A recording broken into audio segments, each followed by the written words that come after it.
या संबंधाने याची गरज का पडते, हे प्रकरण काढायची गरज का पडते? कारण जेव्हा औरंगजेबचं प्रकरण काढलं जातं आणि औरंगजेबची मजार आम्ही उखडून काढणार आहोत असं ते सांगतात, त्यावेळेला त्यांना अपेक्षित असतं की आता विरोधक काहीतरी विरोध करतील.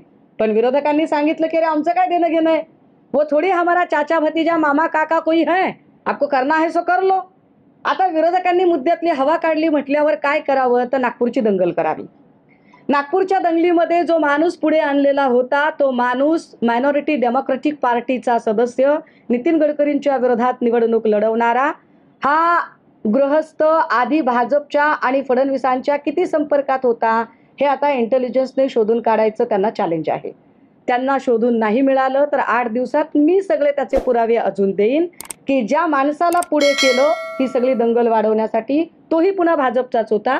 ज्या अटकेत लोक आहेत ती सगळीच्या सगळी विश्व हिंदू परिषदेची कशी काय निघाली, म्हणजे जाणीवपूर्वक तुम्हाला वातावरण बिघडवायचं